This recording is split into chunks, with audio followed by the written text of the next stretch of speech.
this is another one of those series that sort of had this like insurgence of its story kind of pushed back out there into the world simply because, maybe for nostalgic reasons in a way. For a film series that's only 6 films long, with most of them coming out 20 years ago, 25 years ago.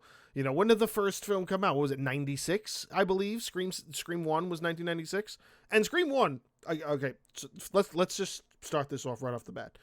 I'm not going to bash the series. I'm not even going to bash the most recent film, which is what this entry is essentially going to be about. All I'm saying is for them to just continue to do this thing where they're coming out with these rebooted versions, but they're still, what's the word they call it? A requel?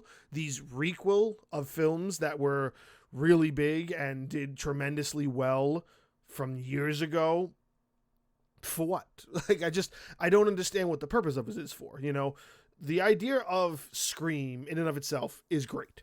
Every Scream film, I believe, has had its fair share of positive and negative reviews. I think the worst one of the series, I believe, critical wise, is, I want to say, 3. I don't think a lot of people like 3, which is why after that film came out, it was sort of like, not like a downward spiral, but they weren't really trying to push the series anymore. You're talking about the first 2 films came out to, tremendous box office numbers and tremendous ratings and reviews. I want to say the first film is renowned as probably one of the best horror films of the 90s for a lot of people, but in general, just like story-wise, it is a concept that cannot be matched, and it is a trendsetter.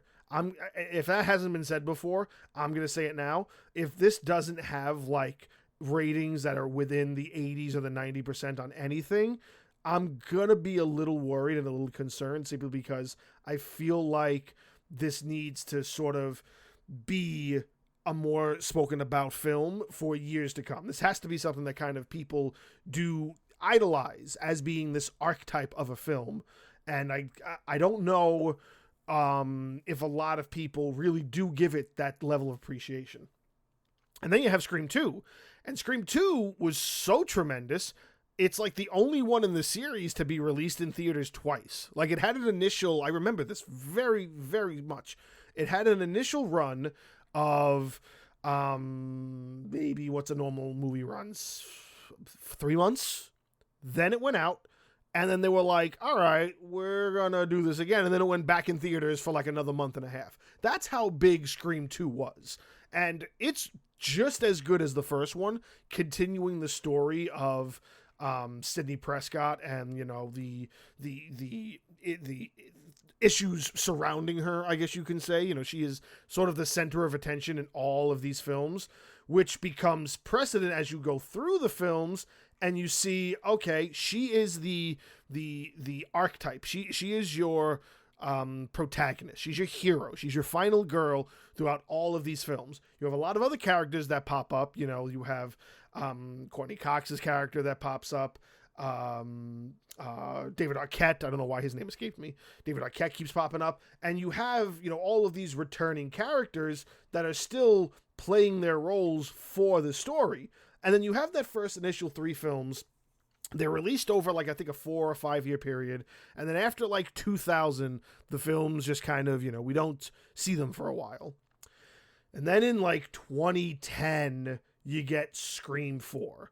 Now, Scream 4 rolls around, and it's, obviously, again, reviewed sort of well, but I don't remember it all that well, but I do want to say that I think it's still reviewed well because it's one of the last ones that Wes Craven directed. He's only directed 4, or even have any connections. I don't know if he has any connections to the recent 2, but between Scream and Scream 4, he plays a part. He is the director of all 4 of them. I believe he's also the producer of at least 3 of them. I don't know if he's the writer of any of them, but when you got Wes Craven directing, you're going to have good films regardless of the fact. But I do believe that financial wise, Scream 4 wasn't that good financially. I don't think it did that well financially at all. And so what happens is, this film kind of just disappears, doesn't do what people are kind of expecting it to do. Maybe the feelings are kind of mixed, but then it goes back in the vault and nobody touches it because they realized a 10-year hiatus from the film series isn't good enough to kind of bring people attention back to it enough to make it count, at least for this film series. So another 10 years goes by, and then what do we get? We get Scream, which is essentially Scream 5, but it's the beginning of this requel, this resurgence of the story. Now, it doesn't 100% follow Neve Campbell's character of Sidney Prescott, but she is involved. And that's what I think is a really good concept. I believe that Scream from 2022 has a great concept backing it up. And that concept is that you continue the story. You get a lot of the main players from the original, but then you also make it where you are also torch passing at the exact same time, because that's really what this is. This is torch passing while also rebooting, while also sequeling, and it's very smart. That Scream from a year or so ago is really, really good. I really enjoyed that film from start to finish because it did all the same things that the first film did, while also incorporating a lot of today's most common horror movie tropes and exploiting those in a way. And then pulling in Neve Campbell's character, Sidney Prescott, as sort of this survivor who's left alone in a way, whereas somebody else is becoming the target. And who is that somebody else? It's Melissa Barrera's character, who is essentially Richie, the murderer from the first one, daughter. It's Richie's daughter. So that little connection still makes it where it's a continuation while also doing all of the same things over again in a way and sort of making it new. And then what's the concept? Well, the concept is crazy horror fans don't like the horror movies that come out, so they want to make their own horror movie, and what better to do it than to pull in the legendary Sidney Prescott and then have her be murdered, and then this story will become a movie. It's very interesting, while also being a little weird, but executed extremely well. So that's what the first one gives you. Then comes the controversy.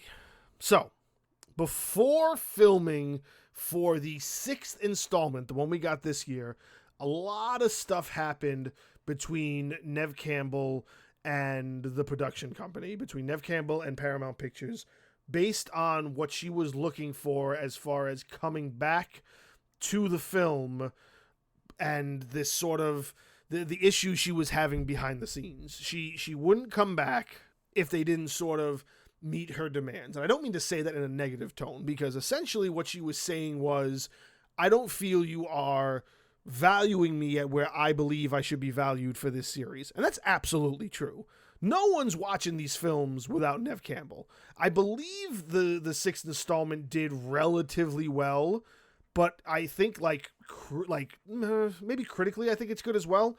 But I don't want to say that for the fans, it's up there with what they were expecting, simply because any true diehard Scream fan is more than likely really pissed that Sidney is just kind of not involved.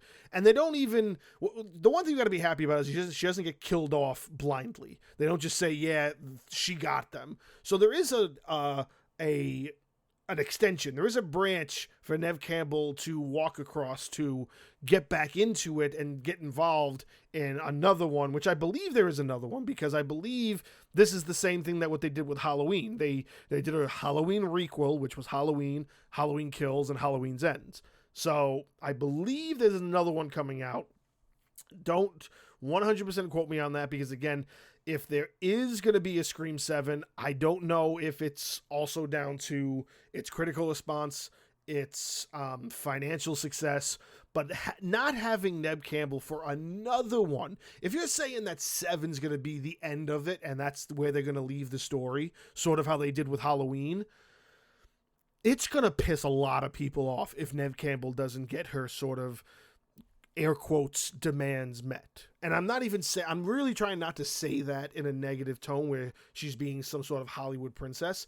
She's not. She just knows her worth. And I fully back that. If you know that you are worth something, and these production companies aren't going to give you what you're worth because you're going to be what makes this movie successful, don't fucking do it. You know what I'm saying? I'm all aboard. Don't fucking do it. And not having her in that last film kind of sucks. It kind of really sucks to not have her. She's been involved in 5 of the 6 films.